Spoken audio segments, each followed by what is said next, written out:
Je vais passer la parole donc à Pascal Gana.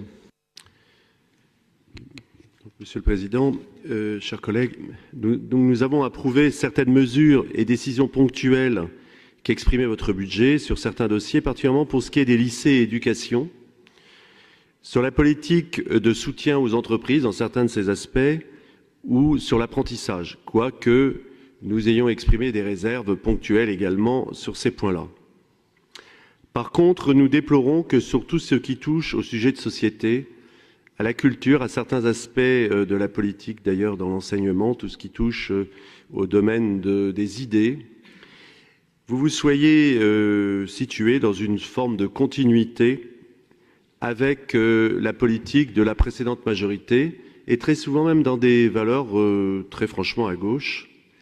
Je sais que c'est une pratique constante des majorités de droite qu'une fois élues dans le fond, après avoir annoncé la rupture, elles rompent très peu avec ce qui s'était produit ou ce qu'elles avaient critiqué durant les périodes électorales sur ces sujets. Mais au-delà de ces choix politiques, de ce refus d'assumer des valeurs de droite, et même si votre centre est finalement, on l'a senti aujourd'hui, et parfois aussi à gauche que la gauche, je crois que ce n'est pas cela qui fait que nous sommes en décalage avec ce budget. Je pense que ça va plus loin d'ailleurs que la question de la majorité, des partis politiques et de ce qui est issu des élections.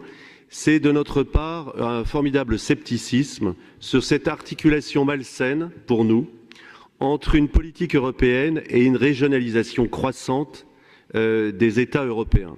Nous pensons que finalement, on est dans un système d'une extrême complication qui fait que la démocratie s'éloigne des territoires et vous pourrez lancer toutes les politiques de la ruralité que vous voudrez. Je crois que le vrai problème est un problème de choix démocratique. Nos concitoyens, comme d'ailleurs dans beaucoup de pays d'Europe, ne comprennent plus le fonctionnement des systèmes politiques de leur pays, quelles que soient d'ailleurs les nations. On le voit en Angleterre où, semble-t-il, le Brexit semble fortement possible ou probable, je ne sais pas, mais je ne veux pas jouer les devins, mais il semblerait que la sortie de l'Europe s'impose fortement. Et si on faisait voter d'autres peuples, on a vu le référendum aux Pays-Bas récemment, et je pense que si aujourd'hui on faisait voter comme on l'a fait voter pour Maastricht, ou bien pour le traité de Lisbonne, on obtiendrait des résultats qui iraient dans le sens d'un scepticisme vis-à-vis de l'Europe. Alors pourquoi l'Europe ?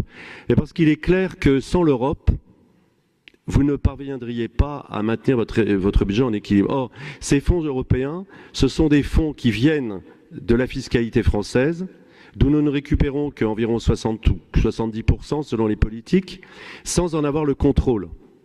Et d'une certaine façon, nous en sommes aujourd'hui, et le budget l'exprimait très clairement, nous avons voté des lignes de crédit pour cela, pour essayer d'aller récupérer, par des actions de lobbying, le fruit de l'impôt, c'est-à-dire de la richesse créée dans ce pays, que nous confions à des technocraties sur lesquelles nous n'avons aucun contrôle, puisqu'elles sont co-gérées par l'ensemble des nations européennes qui ne parviennent pas à faire entendre l'intérêt national, ni même l'intérêt européen. Il suffit de voir le rôle de la diplomatie européenne et de son échec gigantesque, ou alors de la police ou des forces de sécurité européennes face au terrorisme.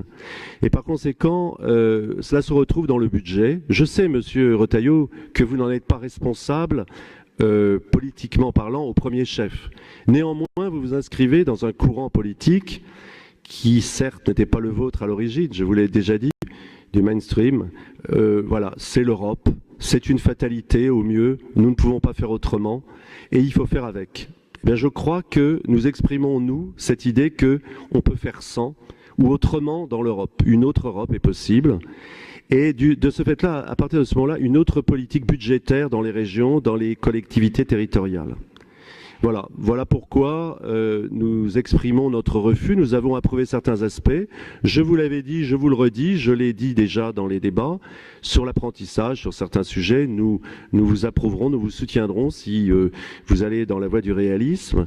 Je ne peux pas vous reprocher d'avoir hérité d'une situation financière difficile, quoique, d'une certaine façon, cela fasse quand même un certain temps que les collectivités territoriales s'endettent, y compris sous M. Fillon. Parce que dans le fond, il est un peu facile de charger la gauche sortante de tous les péchés du monde. Mais objectivement, combien de régions de droite et vos prédécesseurs également ici se sont également lourdement endettés, ou des départements, monsieur Retailleau. Et finalement, c'était bien des gens qui n'étaient pas de vos adversaires politiques. Voilà. Donc nous nous prononcerons contre ce budget. Nous attendons pour voir, sachant que vous êtes au début d'une mandature, que tout ça a été très rapide, et que nous vous demandons, donc nous vous mettons sous observation, c'est ce que je vous avais dit au départ. Alors sur le plan de la méthode de travail, je souhaiterais, vous l'avez évoqué, c'est très secondaire par rapport au reste, mais il y a eu beaucoup de précipitations, je trouve, dans les délais. Alors certes, nous sommes un groupe nouveau, beaucoup d'inexpérience de notre part, pourquoi ne pas le dire, hein, ce serait prétentieux de prétendre le contraire, mais néanmoins j'ai trouvé que le délai entre la réception des dossiers et la journée d'aujourd'hui, enfin cette journée de débat et celle d'hier, était extrêmement court, et que l'avis d'un groupe politique, lorsque tout le monde n'est pas un professionnel de la politique, j'ai trouvé que c'était très bousculé. Ce que je vous demande, c'est peut-être d'essayer, vous avez parlé éventuellement de la possibilité de peut-être réformer légèrement le règlement intérieur. C'est vraiment un obstacle, je trouve, pour un travail de fond. Même lorsque nous serons mieux aguerris à cette institution, collectivement parlant, je parle de mon groupe, il est évident qu'il faudrait peut-être travailler autrement. Voilà, ça c'était une observation secondaire, mais je pense qu'elle est importante tout de même. Donc je vous redis, nous voterons contre. Alors, juste un mot sur les méthodes de travail. Hein.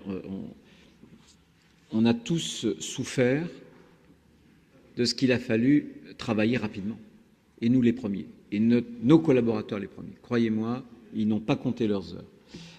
Et je ne demande pas mieux à l'avenir que de mieux faire si on le peut. Maintenant, pour ce qui concerne l'apprentissage, comme c'était le cas pour le plan d'urgence sur l'agriculture, à l'époque, on avait des réponses de l'État que nous n'obtenions pas. J'ai des réponses de l'État que j'ai obtenues au dernier moment sur la convention 500 000. Sur l'apprentissage, il y avait aussi un certain nombre de questions. Ce sont des délais qui paraissent courts, mais qui, en réalité, quand on arrive aux affaires, sont des délais très, très précipités. Je souhaite qu'en conférence des présidents, on puisse évoquer un certain nombre de délais, notamment sur le dépôt, sur les examens d'amendements, parce que je pense que ce n'est pas normal. Aucune assemblée ne découvre des amendements non budgétaires sur le fait. Aucune assemblée. Ça ne se passe pas comme ça, ni à l'Assemblée nationale, encore une fois, ni au Sénat, si on veut faire un travail sérieux. Donc moi, je suis tout à fait ouvert.